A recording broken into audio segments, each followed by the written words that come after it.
Salut à toi. Aujourd'hui, j'ai voulu tourner une petite vidéo pour te parler un petit peu de mon parcours et de comment j'ai pu arriver du statut d'infirmier fatigué par son travail à entrepreneur dans l'immobilier sans jamais avoir fait aucun crédit et grâce à la sous-location immobilière. Pour te recontextualiser, à la base, j'étais infirmier. Je travaillais plus de 300 heures par mois et mon objectif, il était clair. Je voulais être libre financièrement, mais je ne savais pas comment faire. Je ne savais pas par où commencer. Je ne savais pas quelle était la méthode qui allait me permettre d'atteindre une liberté financière. Donc, je me suis intéressé un petit peu à tout, hein, un peu comme tout le monde. J'ai fait des recherches sur tous les business en ligne qui étaient possibles, mais il y avait une petite barrière à l'entrée qui était que je voulais absolument faire un business qui était en accord avec mes principes religieux. Donc, pour moi, faire du dropshipping ou faire un crédit, c'était inenvisageable. Donc, je me suis renseigné et puis un jour, je suis tombé sur un business qui s'appelait la location de voitures plaquées Pologne. Donc, le business très simple, tu prends une voiture, tu payes le loyer tous les mois de la voiture, tu ramènes la voiture ici et ici, tu loues la voiture à la journée. Ça avait l'air d'être un business très intéressant. Et puis, pour un passionné de voiture, quoi de mieux que de faire de la location de voiture. Mais il y avait un petit problème. Ce business-là, il était difficilement scalable et il avait un plafond de verre énorme. On ne pouvait pas automatiser la sous-location de voitures comme j'aurais pu le faire avec des appartements. Et donc, je me suis posé la question de savoir comment est-ce que je pouvais adapter le business de la sous-location de voitures à l'immobilier. Je me suis dit, est-ce que c'est possible de le faire? Je me suis renseigné, j'ai vu sur Internet que c'était illégal. Et j'ai approfondi mes recherches et je me suis rendu compte que le subleasing était un business qui existait déjà aux États-Unis et qui cartonnait là-bas. Une fois que j'ai approfondi mes recherches et que je me suis rendu compte qu'en réalité, si on faisait de la sous-location immobilière avec une société, d'un seul coup, ça devenait légal, je me suis concentré sur ce projet et je me suis formé. Il y a beaucoup de personnes qui m'ont demandé, mais Yes, toi, tu formes des personnes à se lancer dans l'immobilier et dans la sous-location sans faire de crédit. Mais quelle est la personne qui, toi, t'a formé et t'a initié au démarrage? C'est très simple. J'ai pas eu un parcours comme les autres. J'ai pas pris une formation en ligne d'un formateur. Ça marche concrètement. Les formations, c'est quelque chose qui marche, mais moi, personnellement, c'est pas le parcours que j'ai eu. Je suis parti voir un expert dans son domaine qui est au Canada et qui travaille chez Airbnb. Cette personne-là, je l'ai payé extrêmement cher et pendant 8 mois, avec leur équipe, ils m'ont formé à la sous-location, à l'algorithme Airbnb, ils m'ont formé à l'automatisation et à tout ce que je maîtrise aujourd'hui. Tu rajoutes à ça mon expérience, le fait que j'ai appliqué tous ces conseils au terrain et un jour, je me suis rendu compte comme quoi j'avais les compétences nécessaires et j'étais légitime pour pouvoir me permettre de devenir coach et formateur dans le business de la sous-location. Au démarrage, donc je démissionne, comme je l'ai dit, je démissionne du jour au lendemain du métier d'infirmier. Je crée ma structure juridique, je crée une société. Et puis, je me dis, OK, je vais commencer la sous-location immobilière. Je récupère un premier appartement après avoir passé plus de 100 appels. C'est-à-dire que j'ai passé plus de 100 appels avec 0 visite, 0 résultat. Et c'est à ce moment-là qu'en fait, on voit la différence entre ceux qui réussissent et ceux qui échouent. Je vais vous donner une phrase très simple. La différence entre celui qui réussit et celui qui échoue, c'est celui qui n'a jamais abandonné. Au bout d'une centaine d'appels, crois-moi que dans ta tête, il arrive un moment où tu commences à te dire, OK, peut-être que j'ai fait une erreur, peut-être que je me suis trompé, peut-être que c'est pas fait pour moi. Peut-être que en réalité, il faut mieux abandonner et aller sur autre chose. Mais j'ai pas abandonné. J'ai fait plus de 100 appels et à un moment donné, j'ai décroché une visite. La visite, elle n'a pas été concluante. J'ai pas signé, mais au moins dans ma tête, je me suis dit, mais attends, c'est possible. Juste avec du démarchage téléphonique, on peut réussir à décrocher une visite et potentiellement récupérer un appartement. Donc j'ai recontinué. J'ai fait encore plusieurs dizaines d'appels et à ce moment-là, je suis tombé sur quelqu'un. J'ai fait une visite avec lui. Je suis arrivé le jour de la visite. C'était un investisseur immobilier. Il avait un hôtel en parallèle et puis il investissait dans l'immobilier. Il avait acheté un appartement et il cherchait juste un locataire sur du long terme. Je suis venu, je lui ai déballé mon speech. J'ai parlé avec lui. À la fin de la visite, il m'a dit OK, on signe quand? Je lui ai dit laissez-moi 1 heure. Je vais aller imprimer le bail de sous-location. Je vous l'apporte et on signe. Quelques heures après, on allait signer ensemble et j'avais mon premier appartement en sous-location. Là, déjà, ça a été un déclic pour moi parce que je me suis dit, OK, je viens de passer de salarié à entrepreneur juste avec cet appartement-là. Donc, à ce moment-là, j'ai mon premier appartement et je fais énormément d'erreurs. C'est-à-dire que je dépense plus de 6 000 € dans ce premier appartement alors qu'en réalité, il aurait fallu peut-être 1 000, 2 000 € pour le lancer. J'achète un matelas à 800 €, j'achète un canapé à 1 500 €, etc., etc., etc. Je me dis qu'en fait, il faut mettre des choses très, très chères pour que derrière, ça soit extrêmement rentable. Sauf que c'est pas le cas. Ces erreurs-là, je les ai faites parce que j'avais personne pour m'accompagner à ce moment-là dans le business de la sous-location. Ce premier appartement, je le récupère au mois de juin. Début septembre, j'avais déjà généré juste avec cet appartement 9 000 € de chiffre d'affaires. À ce moment-là, dans ma tête, je me dis, là, il y a vraiment quelque chose à faire. Les bénéfices de ce premier appartement, je les ai investis dans un deuxième. Les bénéfices des 2 appartements, je les ai investis dans un 3e appartement. Les bénéfices des 3 appartements, je les ai investis dans un 4e appartement, etc., etc., etc., etc., etc. À un moment donné, je suis arrivé à 10 appartements. Avec 10 appartements, je tournais entre 6 000 et 10 000 euros de bénéfices par mois. C'était du jamais vu. Non seulement j'étais entrepreneur, j'avais plus de patron, mais en plus de ça,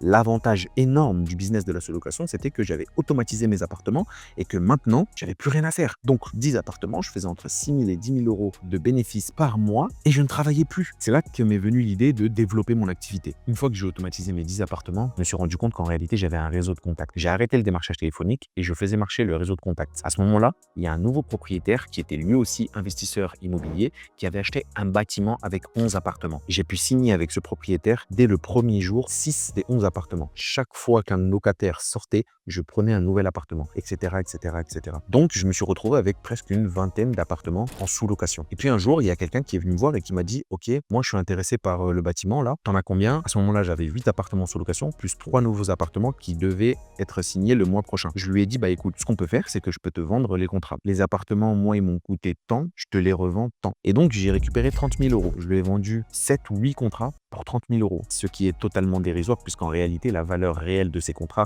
était largement au-dessus des 60 000 euros. Mais c'est pas grave. Une fois que je lui ai vendu des appartements pour 30 000 euros, je lui ai fait la proposition de continuer à gérer les logements pour lui en échange d'un pourcentage sur le chiffre d'affaires. C'est là qu'est né mon deuxième business, le business de la conciergerie. Non seulement je commençais ma société de conciergerie avec un bon démarrage puisque j'avais quand même 8 appartements en gestion, mais en plus de ça, il m'est venu l'idée de me dire « Mais attends, cette société de conciergerie, elle peut très bien gérer mes appartements en sous-location. » C'est là que j'ai commencé à développer un système d'automatisation où ma société de conciergerie gère mes sous-locations. Et puis un jour, en fait, j'étais en train de discuter avec un ami à moi et il m'a dit « Mais yes, en fait, ta croissance, elle est quand même assez élevée puisqu'en moins d'un an, tu génères plus de 10 000 euros par mois tous les mois. Tes logements, ils sont tous automatisés. Tu fais rentrer de l'argent en automatique. Tu as 2 sociétés, tu as des employés, etc. C'est quand même impressionnant tout ça. » Et je lui ai dit « Bah non, pas plus que ça. » Et parce que moi, dans ma tête, je me comparais à des personnes qui étaient multimillionnaires et pour moi, ce que je faisais, c'était pas grand-chose. Et puis en fait, il a commencé à me dire « Mais est-ce que ça te dirait que je te paye pour que tu m'apprennes à faire la même chose que toi ?» Je lui ai dit non, parce que pour moi, j'avais pas que ça à faire et que c'était pas intéressant pour moi. Et là, il m'a dit, bah écoute, si toi tu veux pas, c'est pas grave, je vais me renseigner auprès des personnes qui font le même business que toi et je vais voir s'il y a quelqu'un qui fait des formations sur le domaine. Quelques jours après, il est venu me voir en me disant, bah écoute, j'ai fait le tour, j'ai vu qu'il y avait des mecs plutôt sérieux et tout, donc je pense que je vais prendre une formation avec eux. Et la formation, elle était à 6 000 euros. Quand il m'a dit ça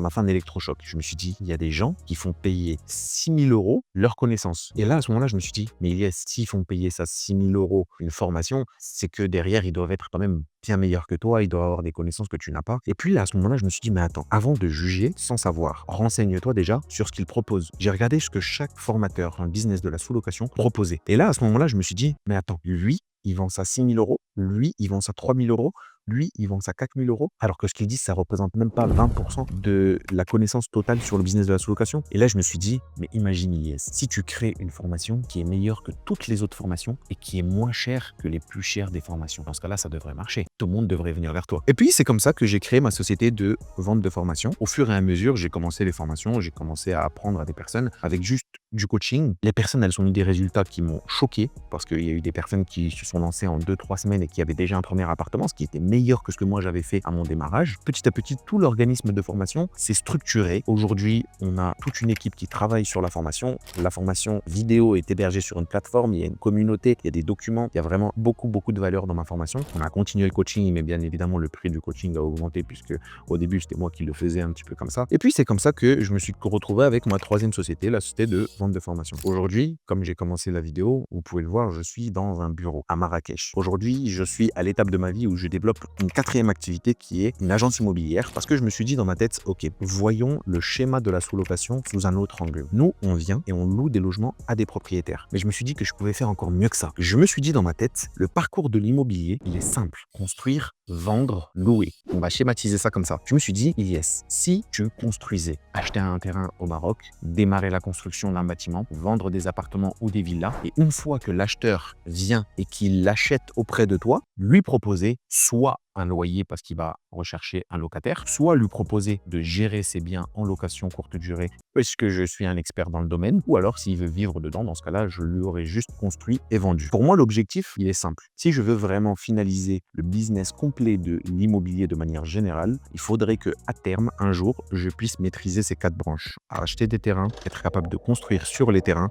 être capable de vendre et être capable d'exploiter en location courte durée. Aujourd'hui, la location courte durée, c'est une branche que j'ai finalisée, que je maîtrise totalement. Les ventes immobilières, la construction et l'achat des terrains, c'est quelque chose que je suis en train de développer actuellement. Si je raconte tout ça aujourd'hui, c'est parce que je veux que vous compreniez qui je suis, quel a été mon parcours, qu'est-ce que j'ai fait pour en arriver là aujourd'hui. Parce qu'en réalité, les vendeurs de formation, on ne sait pas vraiment qui ils sont, on ne sait pas vraiment ce qu'ils ont fait dans leur vie. Il y en a certains qui vendent des formations sans même pratiquer le business qu'ils vendent. Il y en a qui vont vendre des formations mais qui en réalité sont très médiocres. Et pour moi, il est hors de question qu'une personne, elle me paye et que derrière, elle soit déçue. Il est hors de question dans ma tête qu'une personne me paye et que derrière, elle n'ait pas de résultat. Ou alors que la personne se dise « je me suis fait avoir, je me suis fait arnaquer ». Aujourd'hui, le business de la sous-location immobilière, c'est un business qui est incroyable. C'est un business qui permet à chaque personne de se lancer dans l'immobilier sans faire de crédit. C'est un business qui te permet de devenir libre financièrement en seulement quelques mois. C'est un business